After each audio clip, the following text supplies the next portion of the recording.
अग्नेयं यज्ञम् अध्वरं विश्वतः परिभो असि सह इत देवसु गच्छति। अग्नि अहिंसक यज्ञ जो तुमसे ही परिव्याप्त है, वही देवगण को मिले, वही देवगण को मिले।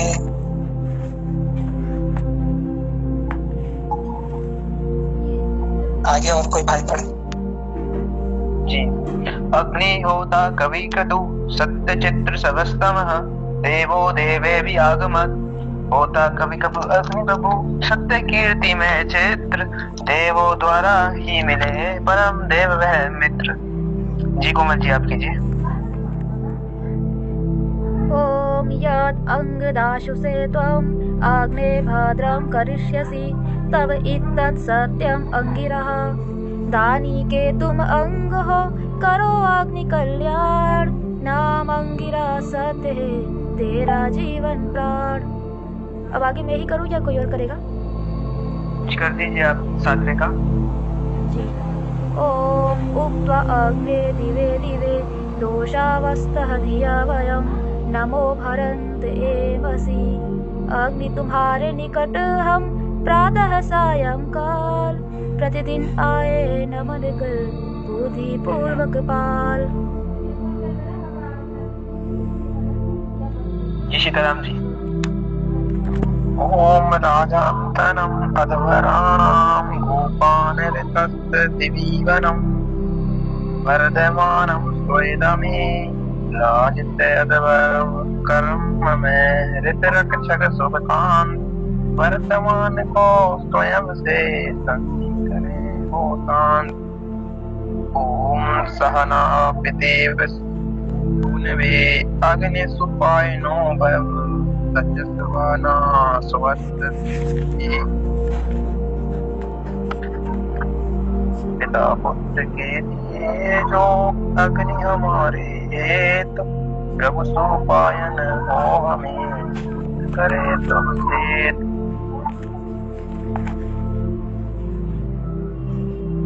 जी तो अग्नि सुख का पाठ हो चुका है। तो आज का जो हमारा मंत्र था यजुर्वेद अध्याय 40 मंत्र संख्या 3, तो उसका मैं भावार्थ व मंत्रार्थ कर देता हूँ। जी। ओम असूर्या नाम ते लोका अंधेन तमसा आवृता तान ते प्रत्ययपि गच्छन्ति ये के चे आत्महनो जना। मंत्रार्थ।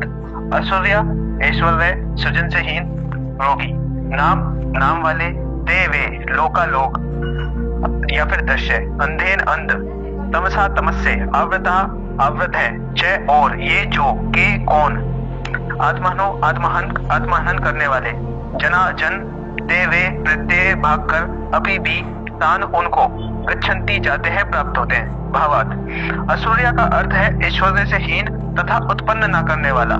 यहाँ पर भौतिक संसाधनों को ऐश्वर्य नहीं माना गया है। कुछ उत्पन्न करना, सृजन करना जिनके लिए संभव नहीं है वे असूर्य हैं, रोगी हैं। रोगी होने का अर्थ केवल शारीरिक रोगी ही नहीं है, वे शारीरिक रूप से बलवान भी हो सकते हैं, फिर भी वे रोगी हैं। भावनात्मक रूप से, वैचारिक रूप से तथा आध्यात्मिक रूप से वे रोगी होते हैं। वे इन रोगों से ग्रस्त होकर स्वयं भी अशांत रहते हैं और तथा संपर्क में आने वाले लोगों को भी तनावग्रस्त कर देते हैं। जो आत्म तत्व का हनन करने वाले अर्थात अपना ही हनन करने वाले हैं, ऐसे लोगों के लिए तो संसार असूर्य ही है। इस स्थिति से बचने के लिए वे कितना भी भागे, कितने भी उपाय करें, उनको रहना इसी स्थिति में है। हम भागकर भौतिक स्थितियां तो परिवर्तित कर सकते हैं, परंतु यदि मानसिक और भावनात्मक स्थिति नहीं परिवर्तित होती है तो भौतिक परिस्थितियों में परिवर्तन होने पर भी वास्तविक शांति तो नहीं मिल सकती। विशेष आत्महनों का अर्थ है आत्मा का हनन करने वाले। परम तत्व के रूप में आत्मा का हनन करना तो संभव ही नहीं है, वह तो नित्य अविनाशी तत्व है। यह आत्महनन का शब्दार्थ अर्थ है आत्मा को नकारना, अस्वीकार करना। अविनाशी आत्मा को ना जानना, उसको अनुभव ना करना ही व्यवहारिक रूप से उसका हनन करना है। आत्मा अर्थात सर्वव्यापी, चिरंतन, सदा सर्वदा विद्यमान रहने वाले चेतन तत्व को ना जानकर जड़ शरीर तथा संसार को ही परम सत्य मानना ही आत्महनन करना है। वेद में आत्मा तथा परमात्मा का अभेद है। परमात्मा के अर्थ में आत्मा शब्द का ही प्रयोग किया जाता है। परमात्मा सर्वव्यापी है, वही जीव के शरीर में व्याप्त होकर उसे चेतन रखता है, वही आत्मा कहा जाता है। तत्वतः वह सर्वव्यापी आत्मा परमात्मा से अभिन्न है। आत्मा को अत धातु से निष्पन्न माना जाता है। अत धातु का अर्थ सतत गमन करना, निरंतर चलना है। गति अर्थ वाली वस्तुओं में ज्ञान, गमन, प्राप्ति अर्थ समाहित होते हैं। अतः आत्मा का अर्थ सर्वत्र प्राप्त तथा सर्वज्ञ भी होता है। सूर्य में सुर धातु, सु धातु व असु धातु हो सकती, अस व असु धातु 4 धातुएं हो सकती हैं। यहाँ हम अन्य शब्दों को, अन्य व्याख्या को देखकर इसका अर्थ निकालते हैं। सुर धातु से प्रकाश होना, ऐश्वर्य होना, पराक्रम होना। इसके अलावा लोका, लोक, लोक का अर्थ है देखना, अंधेन, अंधकार होना, तमसा, तम इच्छा करना, अव्रता, व्रत वर्तमान होना, हिंसा करना, आत्महनो, अत सतत गमन करना, निरंतर चलना, हन मारना, हिंसा करना, जना जन उत्पन्न होना या उत्पन्न करना। ये इस मंत्र के मंत्रार्थ, भावार्थ, विशेष व निरुक्त हो चुके हैं। किसी साथी का कोई प्रश्न हो तो गुरु जी से पूछिए।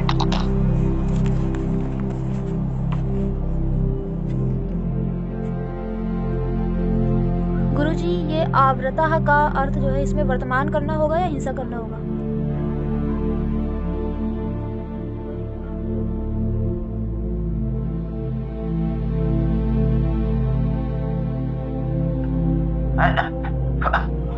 जो आवृत शब्द है, आवृत का एक अर्थ तो आवरण है, ढकना। ठीक, तमसा व्रता का अर्थ हुआ तमस से आवृत है, अंधकार से ढके हुए। ठीक, जो हम लोग अनेक धातु में और उनके अनेक अर्थ लिख देते हैं, एक तो उससे आपकी जानकारी बढ़ेगी, यहाँ ये धातु में और उनके ये अर्थ इस शब्द के संभव है। जो समझे कि शब्दकोश के रूप में, यदि आप शब्दकोश में देखेंगे तो इस शब्द के ये सभी अर्थ संभव है। अब मंत्र में कौन सा अर्थ ग्रहण करना है, तो पूरे मंत्र के भाव को देखते हुए हम उसका अर्थ ग्रहण करेंगे। जैसे जो पहला शब्द असुरिया था, यही सबसे महत्वपूर्ण शब्द है। आज प्रातः काल जो हम लोग रविवार का साप्ताहिक करते हैं, उसमें बैठक में कुछ बात आई तो कुछ संदर्भ बताया। महत्वपूर्ण बात यह है, असुर, असुरिया का अर्थ हुआ असुर वाले, असुर शब्द से असुरिया बनेगा। अब असुर क्या है?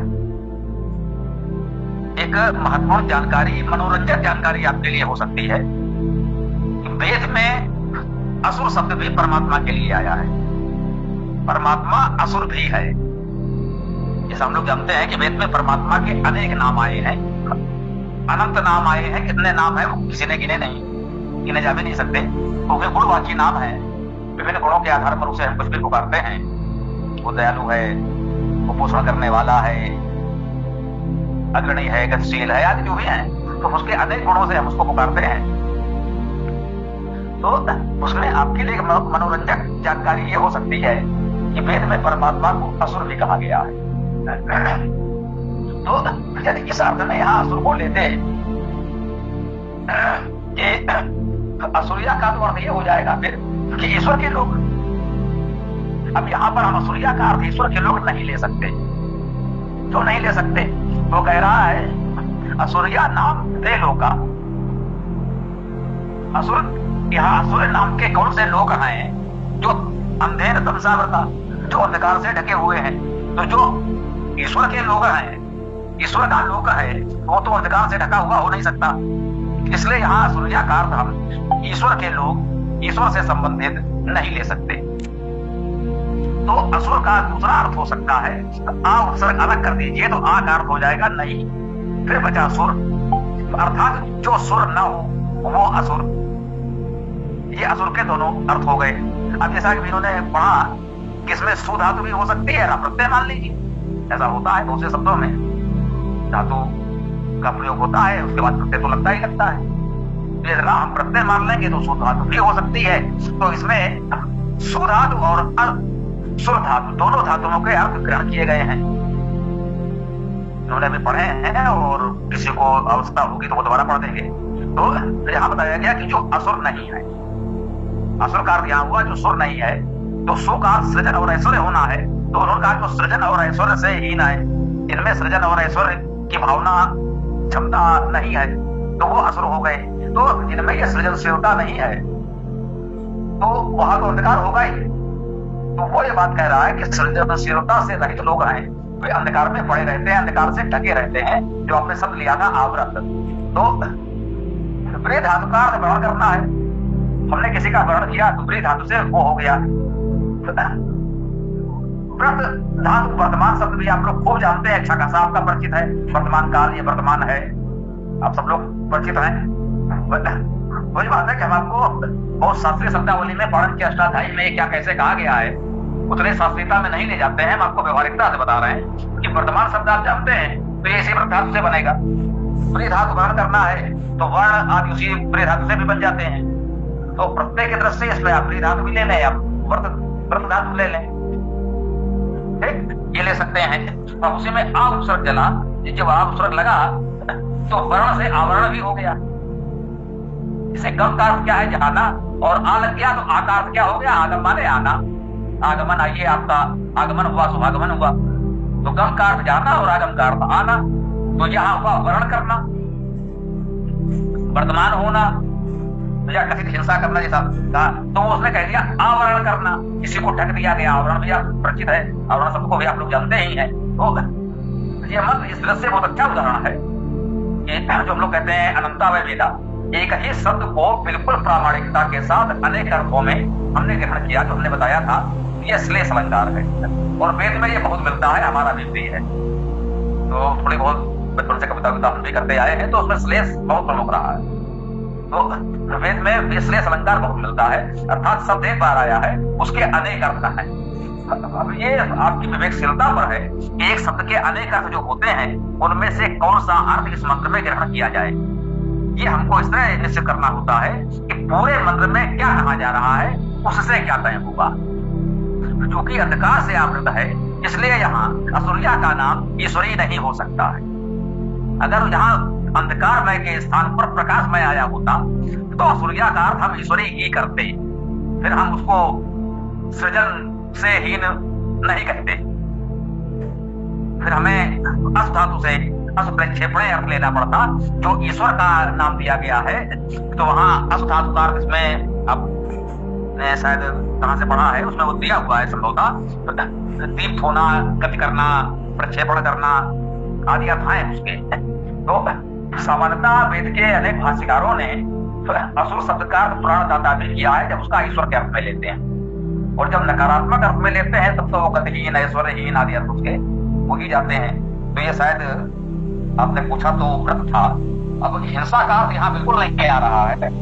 हिंसा का अर्थ व्रत धातु में तब लिया गया है अनेक स्थानों पर, जैसे पता नहीं आपके इस अग्नि सूक्त में संभवता नहीं आया है। सामवेद का जो पहला सूक्त है वो भी अग्नि सूक्त है, उसमें आया है अग्नि ने व्रतों का हनन किया। आपने वैसे सुना होगा कि कोई व्रतासुर था जिसका जो है इंद्र ने उसे मारा था।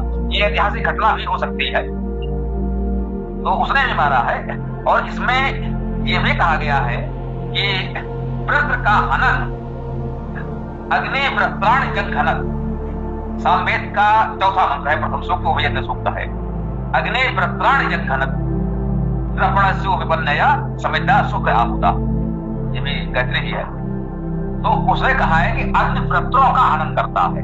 अगर वो व्रतों का हनन करेगा तो अग्नि ईश्वर परमेश्वर अग्नि जो भी हमारा है वो जिसका हनन करेगा उसका सकारात्मक तो नहीं हो सकता, वो कुछ बुरा होगा, कुछ हानिकारक होगा तभी कहेंगे। तो वहां पर व्रत हिंसा धातु ली जाएगी, वहां व्रत का हिंसा करना हो जाएगा। क्योंकि व्रत का हनन कर रहा है इसका मतलब है कि वो हिंसकों का हनन कर रहा है। तो वहां व्रत में हम वो हिंसा के अर्थ वाली धातु लेंगे।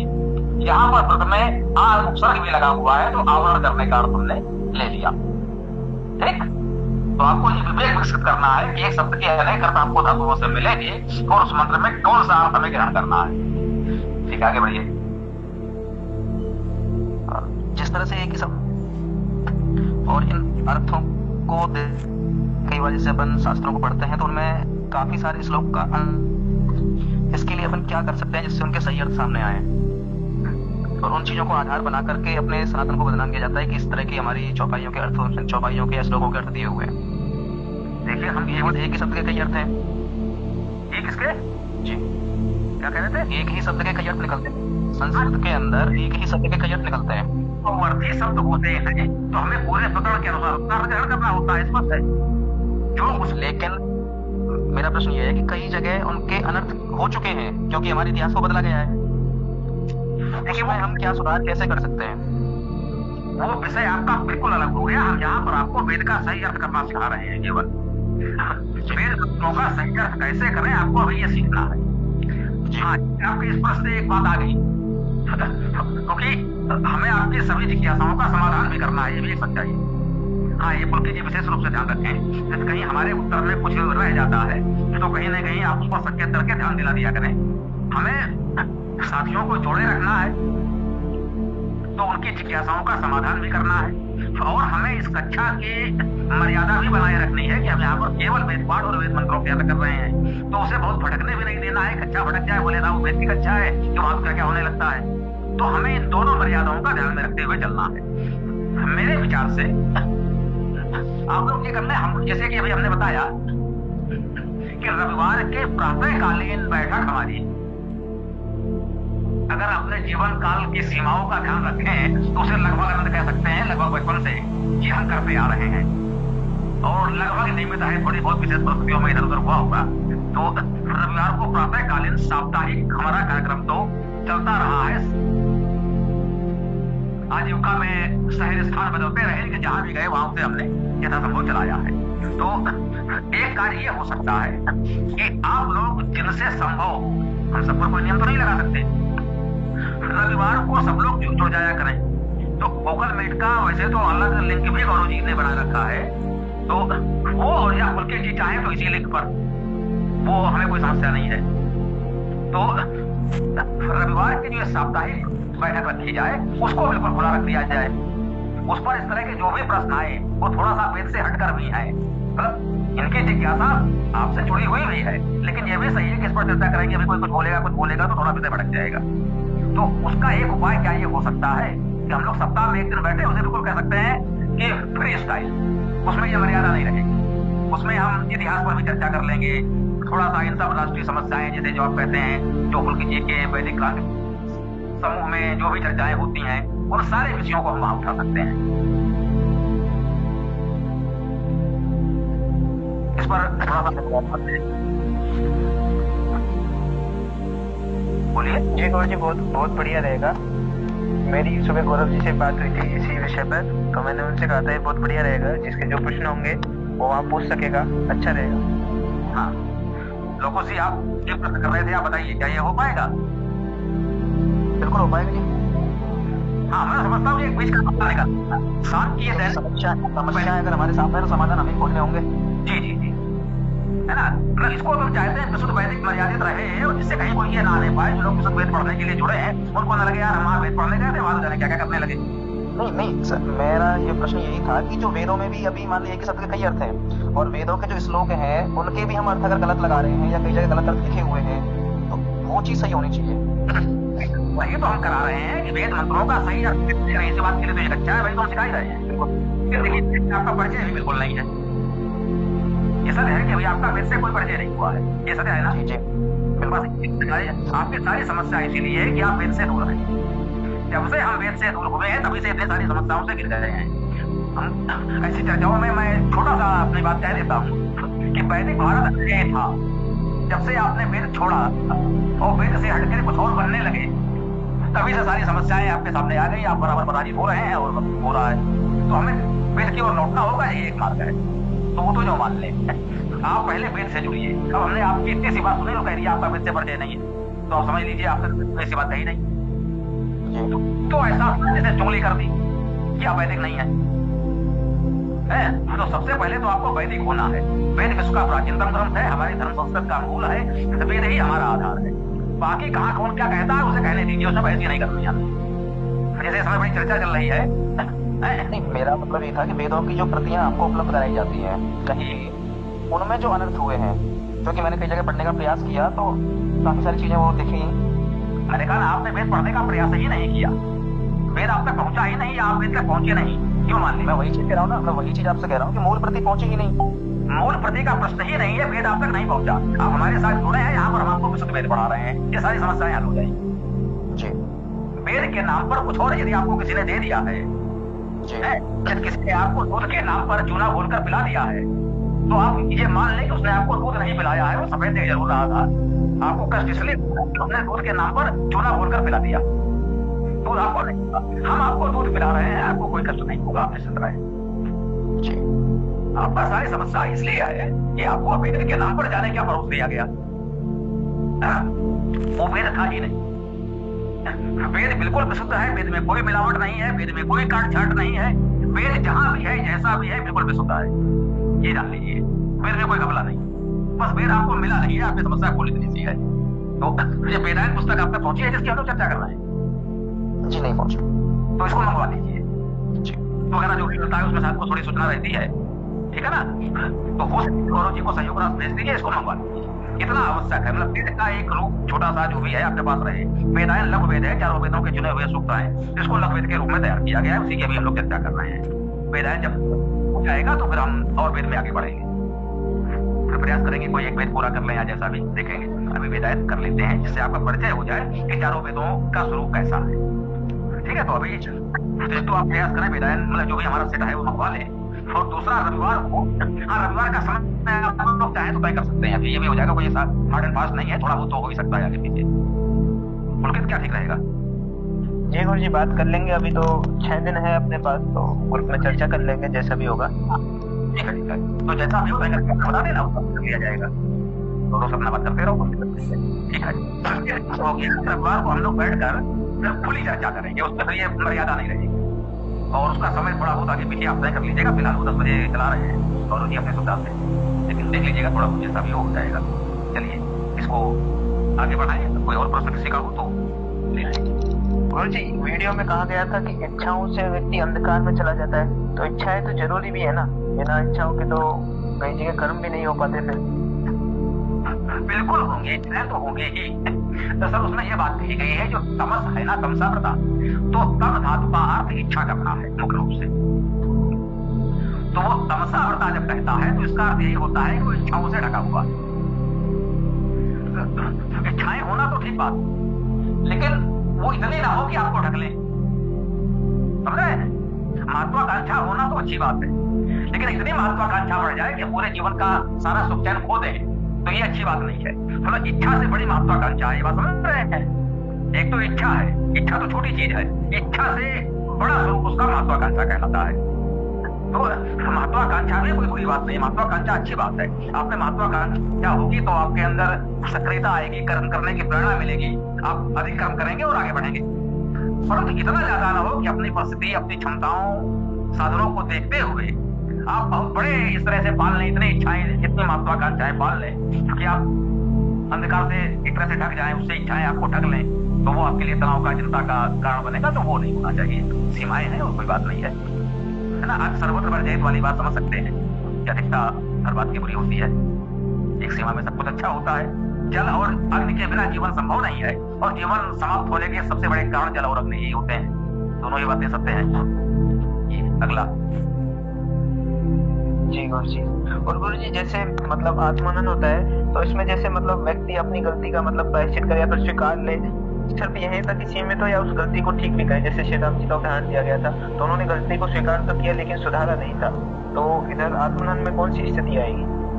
किस गलती का संकेत राम का है, हालांकि वो मूल विषय नहीं है, फिर भी जानकारी के लिए राम से वीडियो में कहा गया था कि एक तो शेर माता सीता को वन में छोड़ना, दूसरा सम्मुख वध का कहा गया था। अच्छा, ये प्रसंग उसमें आ गया जी। अच्छा वो आपने ध्यान दिला दिया कि अब किस समय का वीडियो में बोल गया उसमें क्या कहा गया है, किसमें, तो अब किस संदर्भ में उदाहरण लिया गया है वो नहीं कह सकते। तो ये भी बता दें आपको कि वो ऐसा भी होता था उस समय पहले, क्योंकि समय ऑनलाइन नहीं, बिल्कुल ऑफलाइन लाइफ अच्छा होती थी, सामने लोग बैठे होते थे, तो किसी ने कोई प्रसंग उठाया हो, विषय उठाया हो, उसके लिए वो उसको ले लिया गया हो, तो ये ठीक बात है। तो इस विषय को भी मैं थोड़ा स्पष्ट करूँ आपके सामने, तो क्योंकि ये भी प्रश्न आपके सामने कहीं आ सकते हैं, और ये कि भाई स्वामी जी क्या भ्रम फैला रहे हैं, वो क्या मानते हैं और हम क्या मानते हैं। तो कुछ लोग तो ये कहने का प्रयास कर रहे हैं कि राम ने ऐसा कुछ किया ही नहीं, राम के जीवन में ऐसा कुछ हुआ ही नहीं, एक पूरा का पूरा सब उत्तरकांड ही बाद में जोड़ा गया है, पूरे के पूरे उत्तरकांड को खारिज कर देते हैं। लंका का युद्ध हुआ, राम वहां से शील्ड की तरह सीता को जीत कर अयोध्या आ गए और उसके बाद उन्होंने अपना राजकाज संभाला। राज करते हुए कब कहां कैसे निपट गए किसी को पता नहीं। मतलब राम कथा को यही समाप्त कर देते हैं। लंका का युद्ध जीतने के बाद राम अयोध्या पहुंच गए, सत्तासीन हो गए और कहानी समाप्त यहीं पर।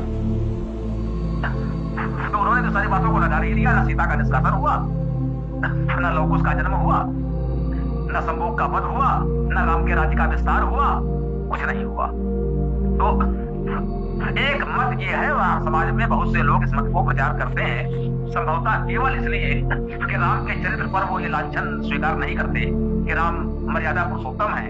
वे गर्भवती सीता को कैसे घर से निकाल सकते हैं, या वो किसी तपस्वी का वध कैसे कर सकते हैं, तपस्वी की हत्या कैसे कर सकते हैं। तो राम को इस कलंक से बचाने के लिए उन्होंने ये कह दिया कि उत्तराखंड पूरा का पूरा प्रक्षेप है। अब हम आपको क्या सिखा रहे हैं? जिस कोई मिले आप बता रहे साहब उत्तराखंड तो पूरा प्रक्षेप है, आपने ये कैसे कह दिया कि राम ने सीता को निकाल दिया? ये तो असत्य है। जी भैया बिल्कुल आप जो कह रहे हो वही ठीक है।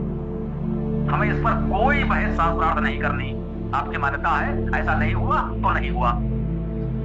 जो रामायण छप रही है उसमें उत्तराखंड है, उसमें लिखा हुआ है, ये भी सत्य है। आप उत्तराखंड को नहीं मानते तो मत मानिए, आपकी इच्छा। तो एक तो इस विषय को स्पष्ट करते हैं। कभी कोई बात हो कि भाई आप लोगों की क्या राय है, स्वामी जी की क्या राय है, आप पे क्या विचार है, तो कह दीजिए आप जैसा मानते हैं वो ठीक है। अब दूसरी बात आती है, मान लीजिए ऐसा हुआ तो राम उस समय सत्ताधीश राजा है और राजा बहुत उधारी तलवार पर चलता है। उसे तमाम परिस्थितियों में कुछ कठोर निर्णय लेने ही पड़ते।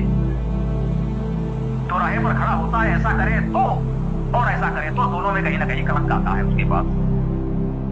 अगर वो सीता को न निकालते तो भी कुछ लोग विरोध में धरना प्रदर्शन देने को खड़े थे कि साहब राम तो परिवारवादी है, अपने परिवार को बचाने के लिए सारी मर्यादाओं का उल्लंघन कर रहा है, काहे कि मर्यादा पुरुषोत्तम। अब सीता को निकाल दिया तो साहब राम तो नारी का सम्मान नहीं करते, गर्भवती पत्नी को घर से निकाल दिया। तो जो व्यक्ति राजनीति में होता है, सत्ता में होता है, उसको इन परिस्थितियों का सामना करना ही पड़ता है, कोई बच नहीं सकता।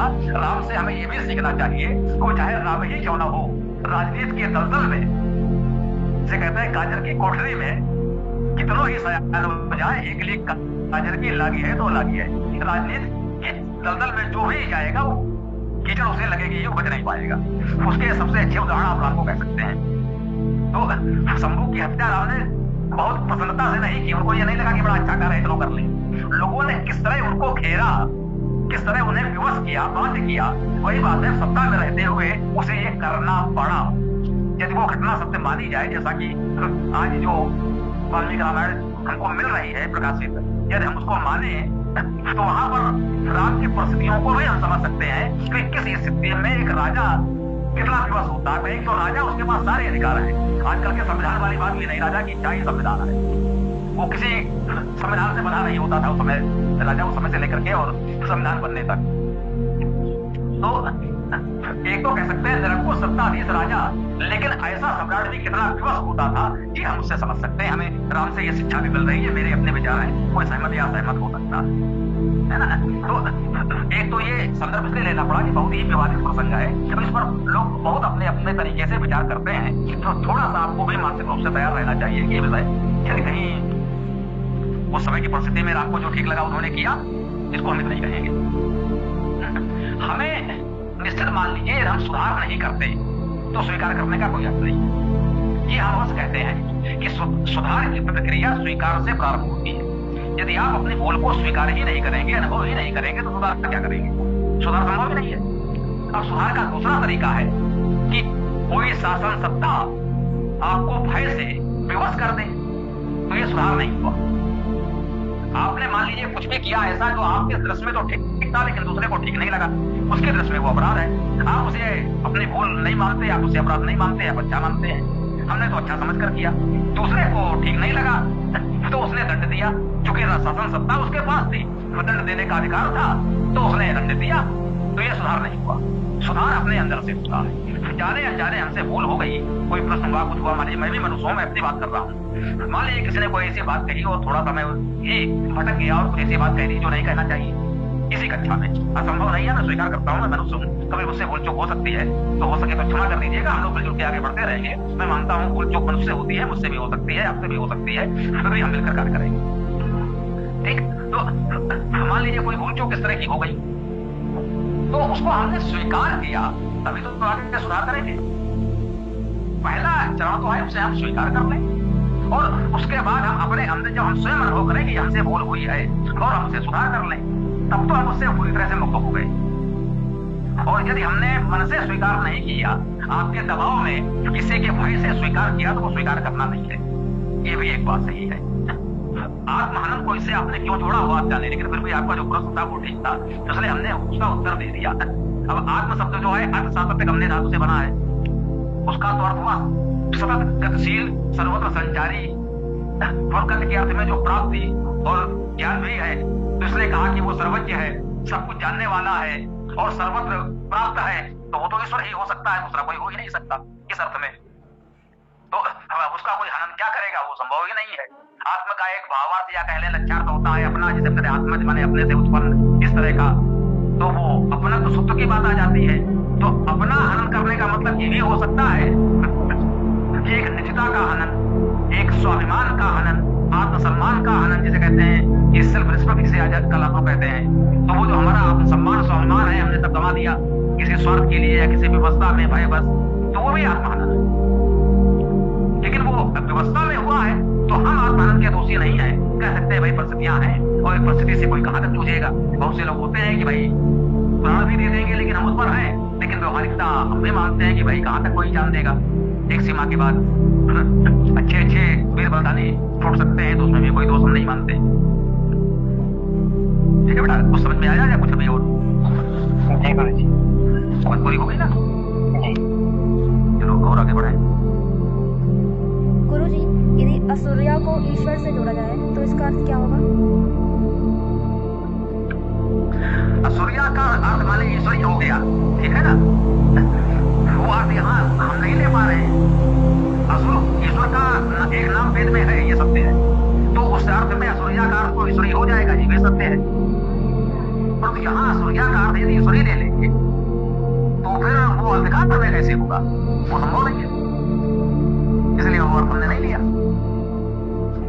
वो अंधेर तमसा प्रता स्पष्ट कह रहा है, यदि अंधेर ना होता, केवल तमसा प्रता होता, तब भी हम तम को इच्छा के अर्थ में लेकर के कुछ प्रयास कर सकते थे, लेकिन वो अंधेर भी है और तमसा भी है, तो थोड़ा कठिन हो रहा है कि इसको कैसे अलग किया जाए, है ना? इसलिए यहाँ वो अर्थ नहीं लिया जा सकता, जो मान ले अर्थ उसके दोनों हो सकते हैं, परंतु यहाँ नहीं लिया जा सकता। जी गुरुजी, तो ईश्वर का नाम असुरिया क्यों है जगह वेद में? अरे बताया तो था कि बेटा, असुर शब्द का अर्थ विद्वानों ने प्राणदाता कर दिया। जी जी, उन्होंने क्या कहा आप देखेंगे आज से, तो हो सकता है दयानंद जी के भाष्य में भी ये अर्थ आपको मिल जाए, प्राणदाता, प्राण संचारी, प्राणवान, उस अर्थ में असुर शब्द का प्रयोग हो रहा है और इसी अर्थ में वो ईश्वर है। अब ये अर्थ जो लिया है वो असत लिया है। एक तो हम जानते हैं असधातु आपका अर्थ है होना, अस्थि माने है, आसित माने था, वो असधातु है, ये असधातु पुत्री है। हाँ, ये भी किसी को भ्रम हो रहा होगा तो आपको पूछ लेना चाहिए कि भाई असमाने हम तो ये जानते हैं, मगर उतना परिचय नहीं है, ये असत ही होता है। इस असधातु का रूप जो बनेगा अस्त नहीं बनेगा, असत ही बनेगा। तो वो प्रक्षेपण धातु है, वो गतिशीलता के अर्थ में भी है, दीपन अर्थात प्रकाश करने के अर्थ में भी है और प्रक्षेपण के अर्थ में है। तो फिर सारे अर्थों को मिला करके उसमें ईश्वरी एक गुण हमने माना, उसे ईश्वर का नाम कह सकते हैं, ईश्वर का एक नाम उसे माना, हम यही कहना चाहते हैं। बाकी शायद बस प्रक्षेपण धातु से उसका प्राण श्वास का आना जाना लोगों ने भावार्थ ग्रहण किया है, अच्छी बात है, वो भी ठीक है। हाँ बेटा, ठीक है।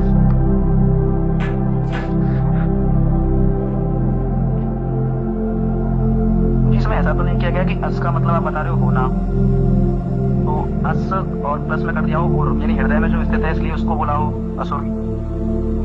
यह अभी आपका इस विषय से बिल्कुल परिचय नहीं है, ये अनपढ़ भावों वाले तुक्के मत है, ये अनपढ़ भावों के तुक्के भरना है। बाबा रामपाल ने कहा इसी में आगे आएगा, कबीर मनीषी परिपूर्ण स्वयं को, तो बोले कबीर मनीषी आया है, वो कबीर साहब आ गए, इसमें कबीर साहब है। जैसा एक वीडियो शायद आपके दृष्टि में भी आया हो कि साहब भागवत में वो कहीं राधा ढूंढ लाए। भागवत में राधा नहीं है, विष्णु पुराण में राधा नहीं है, महाभारत में राधा नहीं है, कहीं राधा नहीं है। और एक बाबा जी ने बड़ी मेहनत की, ऋग्वेद में राधा ढूंढ लाए। रावण था कहीं आसपास मिल गया, वो राधा ढूंढ लाए। ये तरीका ठीक नहीं है। यहाँ पर वो धातु क्या है, प्रत्यय क्या है, वो कैसे क्या जुड़ेगा, हमारे हृदय आपने कैसे कह दिया, ये कहाँ से आ गया, है ना? आपको नहीं से इसको समझे। आप कितने दिन से जुड़े हैं इस कक्षा से? आज पहली बार आए मुझे। हाँ, इसीलिए ये समस्या आ रही है। तो कृपा करके आप पुराने वीडियो देख लीजिए, तो ये भ्रम आपका बहुत हो जाएगा, है ना? तो पूरा उनके जी ने कुछ व्यवस्था बना ली है कि पुराने वीडियो आप देख लीजिए, तो तमाम प्रश्नों के उत्तर आपको अपने आप मिल जाएंगे जो इस कक्षा में सुझा होगी। हाँ, तो व्यक्ति कुछ कह रहे थे क्या? हाँ, गुरु जी पूछ रहा था जैसे ताम ते प्रत्यय अभिगच्छन्ति ये के चा आत्मानुजना, इसका मतलब अर्थ इस तरह हुआ कि ये जो भी आत्मा का हनन करते हैं, यानी आत्मा हनन करने वाले जो लोग हैं वे अंधेरा मतलब तमस को प्राप्त होते हैं। इसी तरह अर्थ होगा। बिल्कुल शब्दता अर्थ बिल्कुल सही है, यही किया है उन्होंने भी, आपने भी, उन्होंने भी यही पढ़ा है। आत्मानुजना, प्रेत का अर्थ क्या हुआ? अब क्या प्रेत है, कैसा प्रेत जो है, ये प्रेत होता है। हम लोगों ने कुछ प्रेत सुन रखा है। प्रेत माने प्रेत होकर, तो प्रेत का अर्थ वो प्रेत होकर जो बोलचाल में जिसे लोग भूत प्रेत कहते हैं, वो तो नहीं है। तो वेद का अर्थ किस तरह तुक्का भेड़ कर नहीं किया जा सकता। यहाँ पर बहुत सावधानी से एक एक अक्षर एक मात्रा का महत्व होता है। इसीलिए कुछ लोग ये कहते हैं कि इतने सरलता से वेद नहीं पढ़ाया जा सकता, उसके लिए पहले 12 साल व्याकरण पढ़ो। तो वो व्यवस्था तो हम नहीं ला रहे हैं, हम तो सीधे वेद पढ़ा रहे हैं, लेकिन बस यही विवेक जागृत कर रहे हैं कि थोड़ा सा सावधान रहना है, बस और कोई समस्या नहीं है।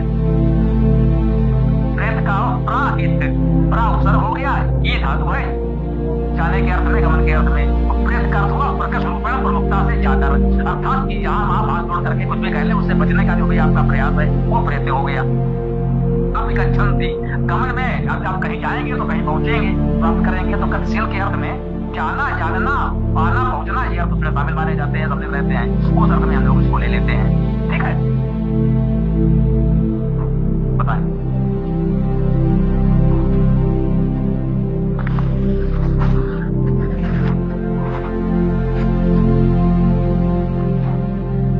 और किसी छात्र का प्रश्न हो तो पूछिए।